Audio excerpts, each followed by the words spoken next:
રહેતો તો જંગલમાં. શેમાં રહેતો તો? અને એનો એક ફ્રેન્ડ હતો. એને શું હતો? શિયાળ. શિયાળ હતું. એનું શું હતું? ફ્રેન્ડ હતું. બે રોજ સાથે બહાર સાંજે ફરવા જાય. પછી સાંજે ફરીને આવે. એવા બે ફ્રેન્ડ. એક ઊંટ હતો અને એક શિયાળ હતો. હા, બરાબર. પછી કેવું થયું? એક દિવસ છે ને એ બાજુમાં ખેતર હતું ને, એમાં આપણે બધું શાકભાજી ને એવું એવડી ખેતરવાળાએ શું ઉગાડ્યું હતું ખબર છે? શેરડી. શું ઉગાડી હતી? શેરડી. તમે બધા ખાવ છો ને ઉત્તરાયણ ઉપર? હા, એવી શેરડી હતી. તો ઊંટને શેરડી, શિયાળને બેને બહુ જ ભાવે.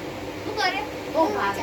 એમને ખાવાની ઈચ્છા થાય ને, તો પછી શું કર્યું એ લોકોએ? તો કે એક દિવસ આપણે શું કરવા જશું? ઈ શેરડી ખાવા જશું. શું કરશું? હા. ખેતરવાળો હોય તો ખેતરવાળો તો લાકડી લઈને ઊભો હોય. કોઈ ખાવા આવે તો પાડે ના આપે ને? કોઈ ઘરે પૂછ્યા વગર આપણે વસ્તુ લેવી તો ના પાડે કે ના પાડે? પાડે ને. તો હવે શું કરે? આપણે હંતાઈને જાશું કીધા વગર.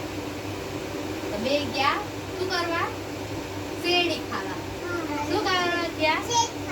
શેરડી ખાવા ગયા ને. તો એમાં કેવું થયું ખબર છે? બે શેરડી ખાતા હતા. એમાં ચૂપચાપ, ઓલાને ખબર નહીં એવડી ચૂપચાપ શેરડી ખાય. તો એમાં શિયાળ રહ્યો ને એ કેવું ખબર? બહુ હોશિયાર. તો એ તો ઓલો ભાઈ ભૂતો હતો. એને ખબર પડ્યા હવે ચૂપચાપ ખાતા હતા. તો બે ચૂપચાપ ખાઈ નીકળતા ને ઓલા શિયાળ રહ્યો ને એ બોયલા વગર ના રહે. શું કરે? તો એને શું કર્યું? રાડું પાડવા માંડ્યું. શું કર્યું? હા, એમાં રાડું પાડી ને એટલે શું થયું? ઓલો ભાઈ જે ભૂતો હતો ને એ જાગી ગયો. શિયાળ શું કર્યું? દોડીને જતું રહ્યું. શું થયું? જતું રહ્યું. ઓલો ભાઈ જાગ્યો ને એ દોડ્યો.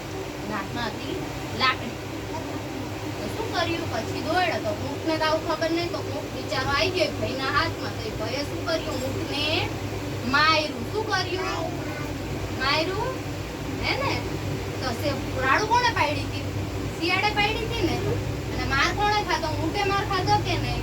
તો પછી તો માર્યો. પછી બે આવતા રહ્યા. પછી બીજા દિવસે ગયા. હવે ઊંટને ખબર પડી ગઈ કે આ શિયાળ છે ને હોશિયાર છે. ઈ શું કરે છે? મને માર ખવડાવે છે.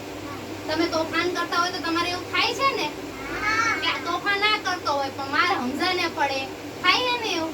હવે તો ઊંટને ખબર પડી ગઈ કે શિયાળ મને પકડમાં લે છે ને મને માર ખવડાવે છે. શિયાળ હોશિયાર છે. બીજા દિવસે ફરીથી ગયા કીધા વગર. પણ આ વખતે શેરડી ખાધી પણ ઊંટ હોશિયાર હતું. હવે શું કર્યું ઊંટે? શિયાળ રાડું પાડે ને પેલા ઊંટ જ દોડી ગયું. શું કર્યું? એટલે માર ખાવામાં ઊંટ આવ્યો નહીં. બરોબર.